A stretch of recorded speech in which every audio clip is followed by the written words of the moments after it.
Todos falam que a Copa do Mundo de 1990 foi a pior de todas. Poucos gols, jogos arrastados, retrancas por todos os lados. Mas será que foi só isso mesmo? Neste vídeo, você vai descobrir por que a Copa de 90 é lembrada com tão pouco carinho, mas também porque ela foi cheia de polêmicas, bizarrices e viradas históricas.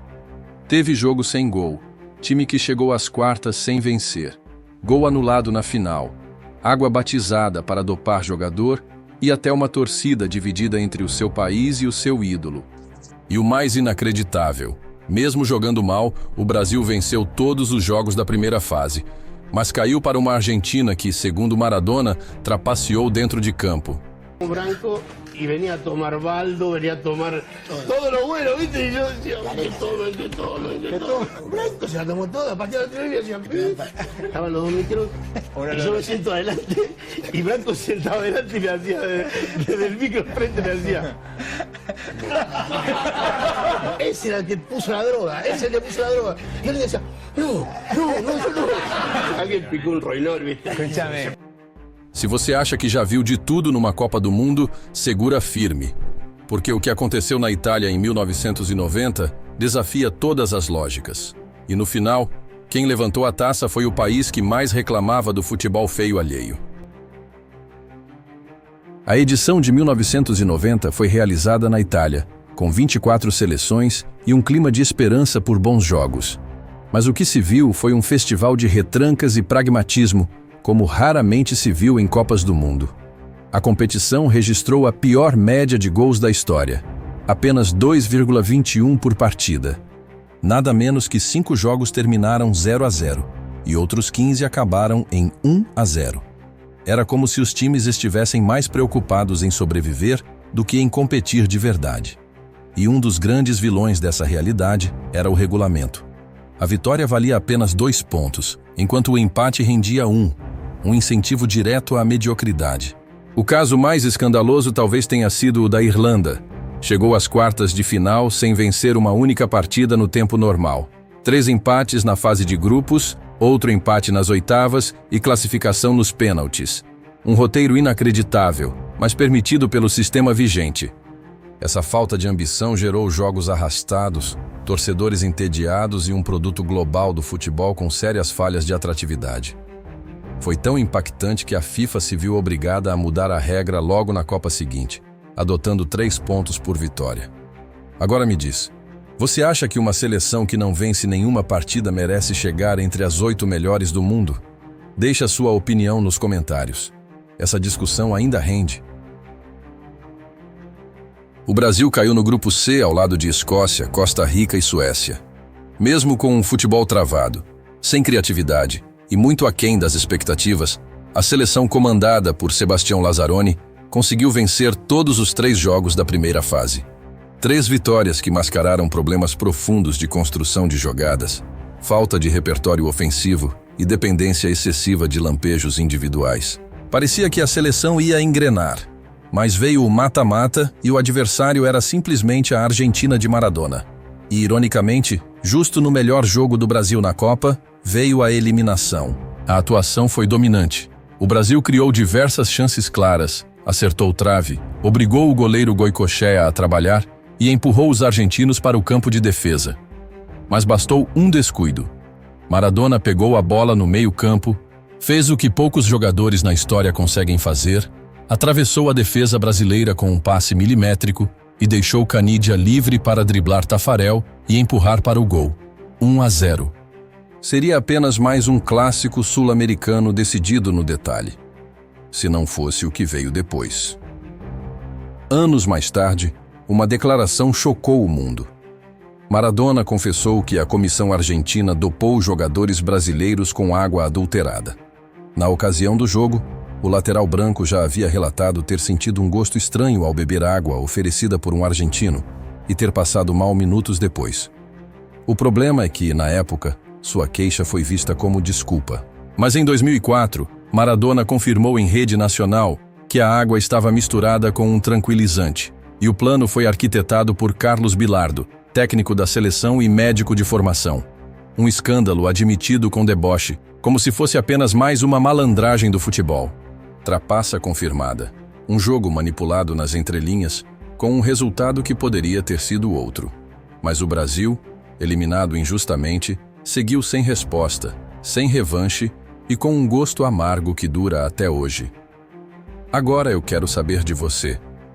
Deveria a FIFA anular um resultado após uma confissão pública como essa? Você acha que o Brasil foi roubado em 1990? Comenta aqui embaixo, porque esse debate ainda está longe de acabar. Se contra o Brasil a Argentina venceu de forma duvidosa, nas quartas e semifinais a polêmica continuou firme. Passaram por Iugoslávia e Itália, ambos nos pênaltis, em partidas que ficaram marcadas pela tensão e pelo drama, mais do que pela técnica ou criatividade.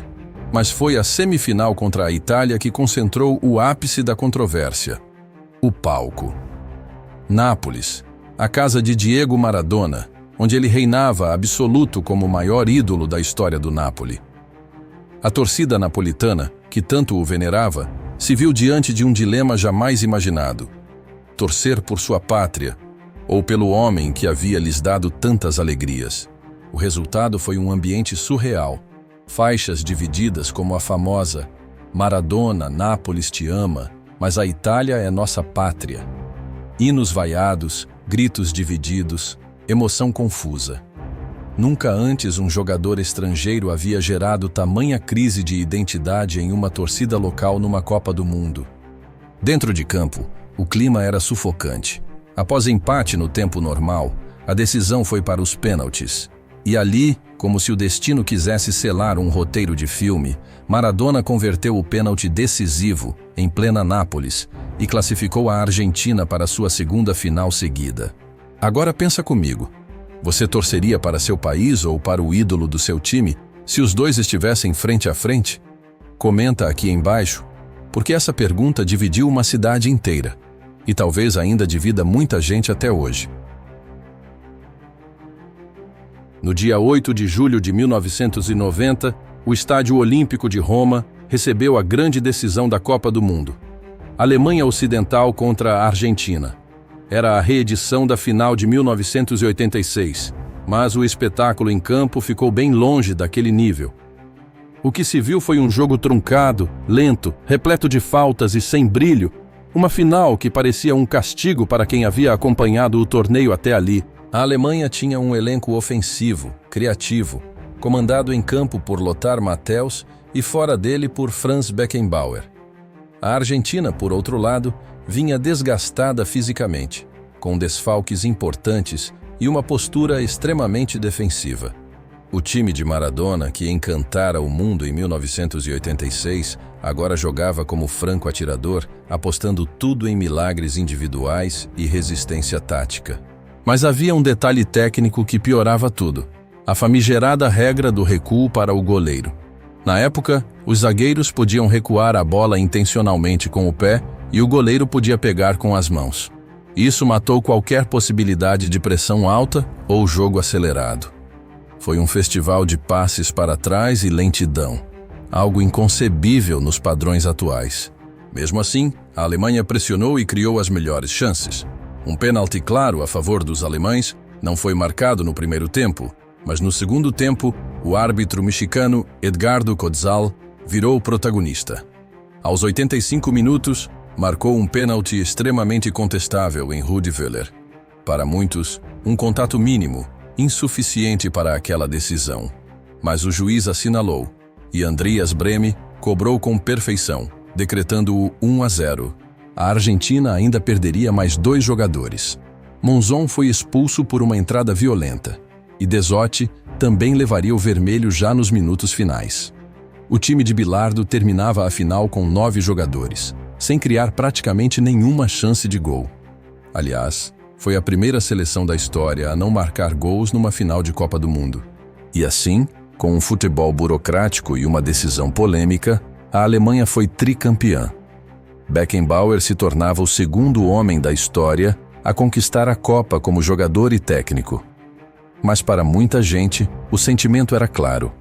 Foi uma final sem heróis, um jogo sem alma, uma vitória merecida, mas sem emoção.